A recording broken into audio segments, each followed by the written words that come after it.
Good morning, good afternoon, good evening, folks. Michael Zuber, one rental at a time. Back with the three amigos. How you doing, Dion? Howdy, doing great. Ready for round two. Awesome. And Matt, how are you? Just as ready for round two as Dion is. Awesome, guys. Well, hey, I failed in episode 1 to remind people how they can follow you. So let's hit that up front. Dion, how can people find you? Right here on YouTube, Dion Talk Financial Freedom. And on Tuesdays, I do a live stream that lasts as long as the questions do. That is awesome. It's true. It's awesome. And Matt, how are you? Lumberjack Landlord on YouTube. We do live stream 11:30 a.m. Eastern time every single Sunday. We usually do Mr. and Mrs. Lumberjack on Thursday nights. I don't know if Ashley's going to be up to it tonight. She's just finishing a stint with the baby for treatment. And then now the only thing that I've changed from 2021 to 22 is I will actually post one thing a day to Instagram. And I've seen it. That post from the other day when it was 17 below was hilarious. I showed Olivia, and she literally, for her, she laughed out loud. She's really reserved, right? She lost it. She's like, oh my God. Yeah, so cold. Yeah, it was so bad. It was so bad. Oh, hey, one of the things I love about this channel is we have experts that really stay in their lane. But I sit in this little catbird seat and I can start putting things together. I want to talk about first-time homebuyers because each of us individually and collectively have thought about, proposed, talked about that they are going to, on purpose, this year, find ways to help first-time homebuyers, especially first-time homebuyers below the median income of certain areas. So you guys remember those conversations? Absolutely. I'm just trying to figure out how we turn that into a crash. I don't think it's going to be a crash. No, it's going to increase demand in an environment with no supply, which is a different problem. There's one thing that could make the crash in about 3 years. Okay. That's the one concern I have with this. Yes, it will be. Yeah, I think Dion's dead on. 3 years. Yeah. You get the first time home buyer that comes in and it's easy to pitch it. Yep. I don't have the numbers memorized. I made a video about this. So my exact numbers are in that video. But when we get close to retirement age, the average net worth of a home buyer, not an investor, somebody who buys rental properties, but just somebody who owns their house is over $200,000. That's right. There's an exact number in there. But the average net worth of somebody who's been renting that time is $6,000. Oh. That's not like it's half off or 75% off. I mean, it is multiples the difference between a renter and a home buyer. So when you look at first-time home buyers, if you show them those numbers, it seems very easy. Let me make the decision to be the home buyer because I'm either going to pay rent or I'm going to pay my mortgage. There's a huge difference towards the end. So we talk about low down payments. That makes it easier. FHA says you can have a worse credit score and a higher debt to income ratio. We're lowering the bar, the point of entry. There you go. Yeah. Barrier to entry. Yeah. Barrier to entry, right? We've lowered that, so we've made it easier. And there's one more thing. As soon as they start pushing this, which they are starting to do, you can even get a lower house payment per month if you take this adjustable rate mortgage. Oh, look at how low this payment. Well, you're going to save like $70 a month to put your entire life at risk in 5 or 7 years, depending on what happens with your employment and what happens with interest rates that nobody can predict because only one of us has the crystal ball. Right. And that's starting to happen. I have a friend who's very well off and he was buying rental properties and his lender was pushing. He showed me the email chain, like 5 attempts to push the benefits of an adjustable rate mortgage. Yep. That's the scary part for me. The comp on that on the mortgage side. So I asked a couple of my mortgage broker friends, they get paid more for. Yeah, of course they do. Yeah. So, and here's the thing, Mike, you and I talked about this on Tuesday. It's coming. It's happening. We've already gone from 2% of the mortgage market being adjustable rate mortgages to now 4%. And that's just in under the last year. Yeah. It will continue to climb. And to Dion, to your point, what Mike and I talked about on Tuesday was this is 1000% going to lead to a bigger correction, but not for 2 or 3 years. Yeah, it's going to be 2 or 3 years when those rates adjust. And that's when it's going to happen, unless there's some massive issue with like what we've talked about before, like war or something like that, where, all of a sudden, 15 or 20% unemployment. But that's where the issue is going to be. And because there's such short supply, it's going to pump up the prices even more because it's that many more dollars chasing that many fewer assets. It's going to put people in a position where they say, geez, you know what? I really can't, I'm out of the game. I can't afford it. Well, here's a 40-year mortgage with an adjustable rate. Oh, Yeah, you don't actually pay any principal down for a decade. Yeah, like, it's horrible. Yeah, so this is all important because again, if you go back to our interviews from a year ago, right? I was telling people affordability index by 50 years. People don't want to hear it. In 2020, the affordability of a house, again, nationwide, was better than 2018. How could that be? Prices were up. Well, rates were cut in half and incomes were up. I mean, it's math. People don't want to hear that. It's not as true today because pricing is still up and now interest rates are rising. But here's the deal. I've been here before. Yeah. And I successfully navigated it before. It's all documented in the book, One Rental at a Time. I watch affordability index. And right now, I haven't checked this month, but last month, my affordability index was 42. Go find yours. Every state has different scale. I don't get nervous until mine gets to about 23, 24.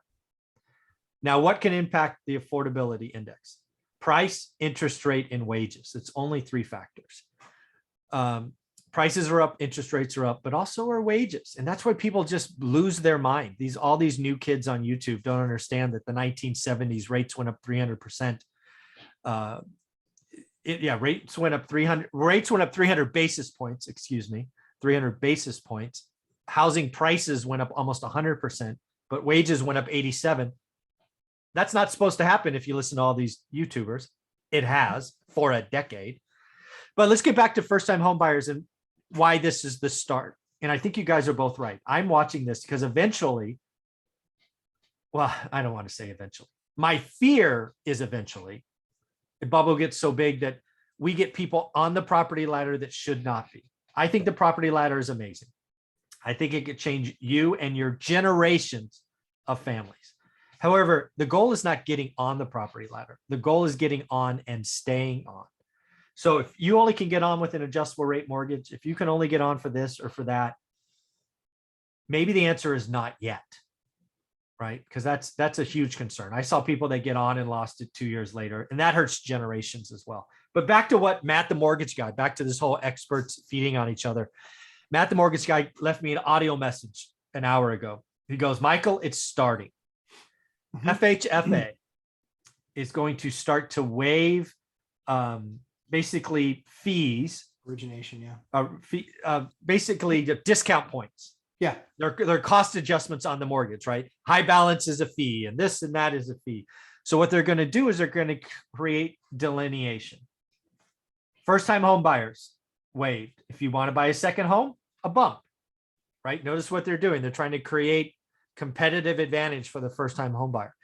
Second, if your income is below the area median average, fee waived. If it's above, bump, right? They're basically trying to create, where, hey, it'll come out in the wash, but a first-time home buyer below the median might do 3.25, where a second home buyer above the median is at 3.75. So there'll be a big spread. And when you start getting expensive homes, that's going to really start adjusting the payment. Yeah. So what we have talking about is already happening. And I would call this, the first thing. I think there is more and more stuff coming, but all of this doesn't fix the supply problem. All of this adds more and more demand. And all it's going to do is, oh, great, my payment's lower, I'll offer more. Yep. No. Another problem that we're going to see. A little over a year ago, Ken McElroy made a prediction of a 40% market crash, and you made a $10,000 bet to your favorite charity saying that's not going to happen. He never answered. In the last few months, I thought he finally came around. He's talking about prices are going to continue to go up. Here's all the reasons, and there's no crash coming, no correction coming. So he started to sound intelligent, which he is. He runs a successful business, so I'm not saying he's not smart. But he's making a prediction that's going to, I want to use a professional term, screw over a lot of new investors. No. Is he? Okay. So we're talking about first-time home buyers, and if people are familiar with our content, a lot of them are looking at first-time investment being a house hack. Yes. So they're going to get a house with an ADU, a duplex, triplex, fourplex, use owner-occupied residential lending. So lower barrier to entry, making it easier to get into house hacking. That's great. But here's something Ken's been saying for the last month. Most markets saw over a 20% rent increase in the last 12 months. So you can buy a property projecting about another 20% increase in the next 12 months. No, he's not. He is saying rents are going to continue to go up at the rate that they've been going up, which is impossible to predict. It's a possibility. It's one track they could take, but investing, hoping for that to happen means you're going to get caught living on hopium. I have been very clear with people. Sorry to interrupt, Dion, but this is a big deal to me. I beat up Anna and Jonathan and all these other people who syndicate huge apartment buildings. And I'm like, these syndications right here that are forecasting anywhere close to last year's growth in the future, don't touch those. Those are garbage. And they all agree with me. Here's the deal, folks. If you got 20%, if you got 15% rent growth last year and you're planning for 15% rent growth next year, you're not watching my channel. That is not. I cringed when I heard him say it. And then I watch his stuff.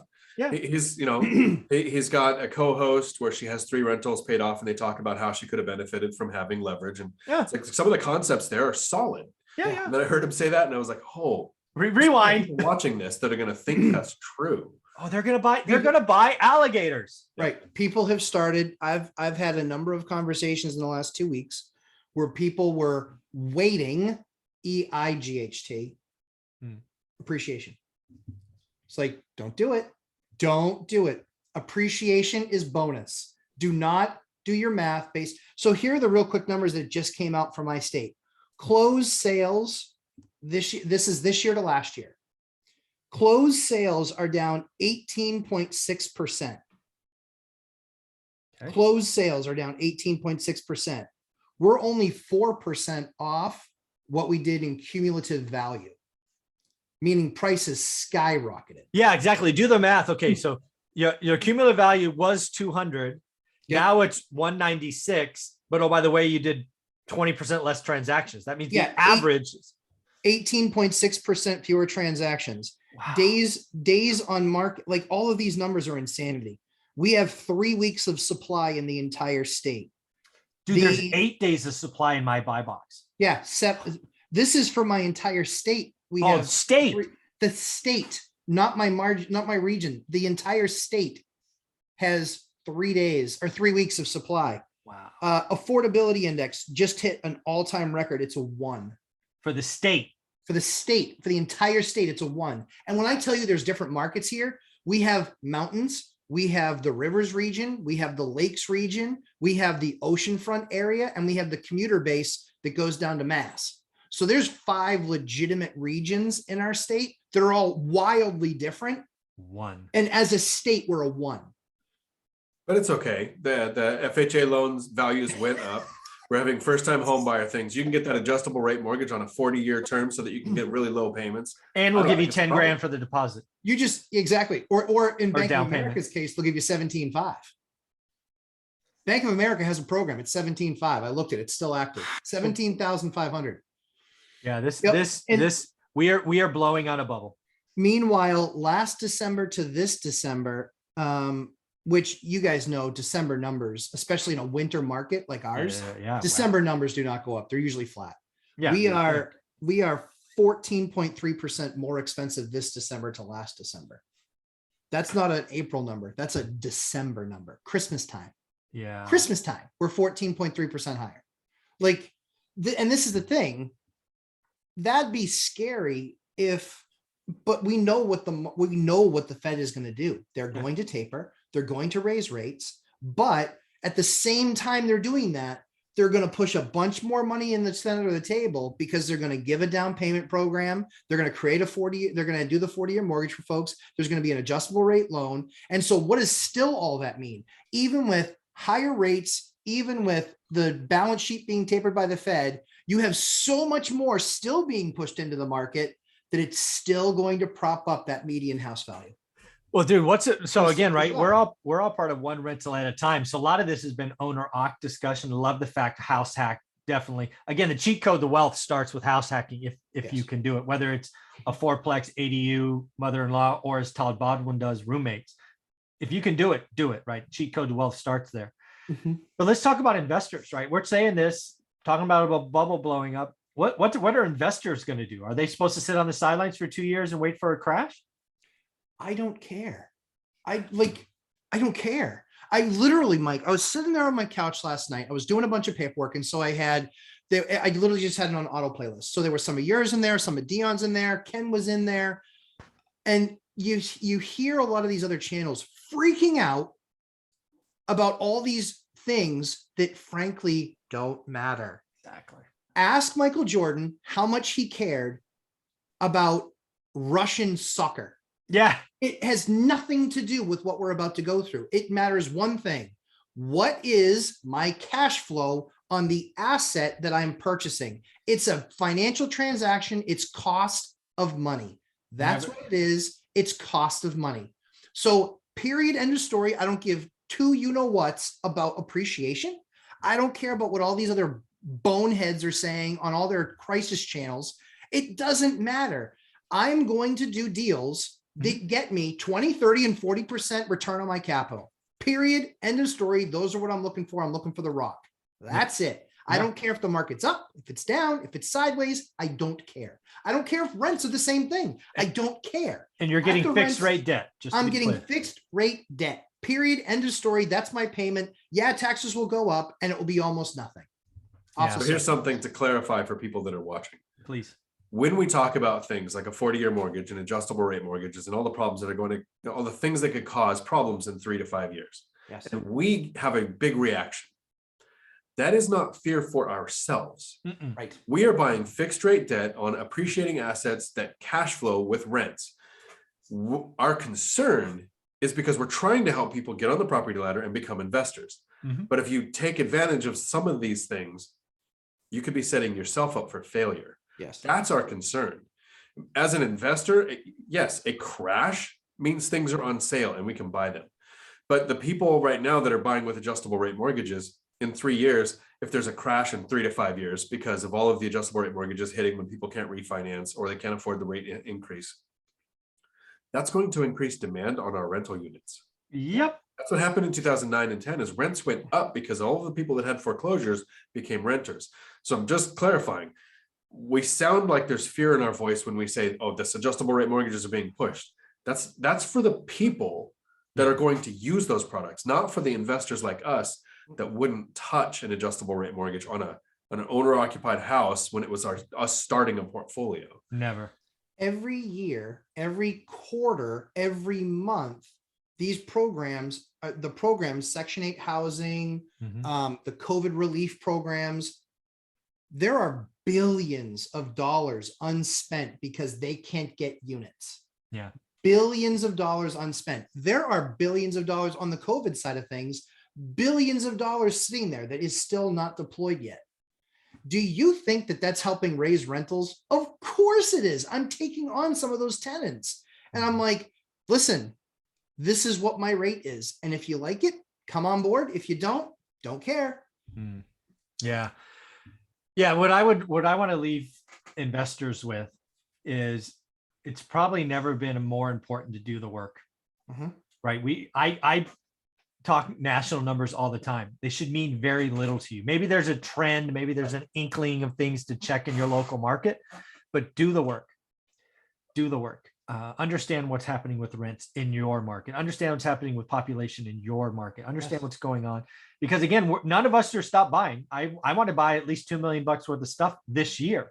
And we'll do it come hell or high water. I'm even going to probably build stuff this year because I can't find enough deals, right? I am adding units this year, even in this environment. When you say 2 million, do you mean you're going to spend $2 million or you're going to buy $2 million worth of assets? At a minimum, $2 million in assets. I have the 2 million to deploy. Right. So it could be 8, but minimum goal. I didn't buy enough. Well, I bought plenty last year. I didn't hold enough.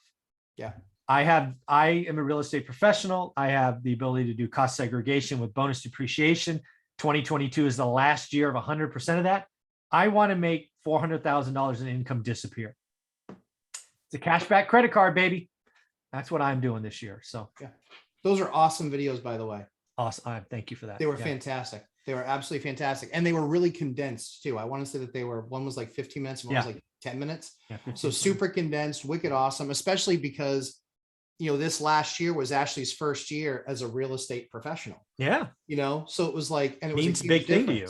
Well, the funny thing was like the accountant was like, well, isn't she still a nurse? And I was like, nope. The last shift she works was January January 4th last year, January 8th. Yeah. Said her last day was the first week of the year. So everything after that, it was managing properties and emails and all that stuff. And Mike, the rules around that are there. It's amazing. I mean, what I liked about watching those videos was there were two paths for me to take advantage of that. I could become a real estate professional and not have my W-2, which I'm not going to do because I love my job and I don't want to buy another job. Or I could get a spouse that's a real estate professional, and no. Not today. Not today. Right. You've done that a couple times. Don't want to do that anymore. No. Trial periods ran out and not renewing. Not renewing. Not signing a new lease. A lease with an option not to buy. That is hilarious. So again, I guess what I want to kind of summarize this video is, again, first-time home buyers, getting on the property ladder is amazing. Staying on the property ladder should be the goal. That's where I think Washington gets it wrong. They are only worried about first-time home buyers getting on the ladder. They don't realize if they're set up for failure, they're going to get off, and that's even worse. Way worse. Getting on, staying on. Investors, you have to realize that there's going to be, your costs will be different. So if you're buying like owner-occupied quality stuff, probably new builds, you're going to be in a tough competition because you're going to have 0.5%, it looks like, delta between what they pay and you could pay for money. So realize that cost difference. House hacking, roommates, that is an owner-occupied loan. Even though I will consider you an investor, the bank and the government consider you owner-occupied. Figure it out. It's amazing. So amazing. Yeah, I think there's a lot of goodness coming. I do think that I for the first time, it feels like the balloon is being blown on, like on purpose with this first time home buyer. So it'll be interesting to watch the next 2 or 3 years. And I think this is just step one of 5, 6, 7 steps. First time home buyer below the area median, they are going to focus on you, lower the cost of debt, give you money. 40 years, it's a lot of stuff coming to you. But again, as an owner of property, that's just more demand. So it's going to be interesting. So then the fear of rates going up. People don't realize rates are going up. That's going to be unfortunate. So a lot of people go, I better buy now. It's already happening before they go up. Right. So increased demand there. And it might be less transactions, but it's people paying more, thinking even if I'm paying more now, I'm not paying as much as I would in 6 months. Exactly. It's already happening. Week on week numbers were up. I think it was 2% week on week for purchase. In rates, again, Matt, the mortgage side, they went up 1/4 in a week, which is pretty fast. Transactions down 18% this year in my region, but the number is only 4% off what we did in dollars. Yeah, there you go. Crazy stuff. Well, one more time, guys, how can people find you? We'll go to Dion first. Right here on YouTube, Dion Talk Financial Freedom. Very cool. And Matt? Lumberjack Landlord on YouTube, and Sunday mornings, 11:30 a.m. Eastern time, and at Lumberjack Landlord on Instagram. Check it out. It's a lot of fun. You're doing daily stuff now. I'm going to at least post something daily there. I talked to my marketing guy. He goes, are you actually using your Instagram account? Hey, what happened? And I was like, yeah, you want me to manage yours for you? Yours is garbage. He's right laughing. All right, guys. Thank you very much. Thanks, Mike. Ciao.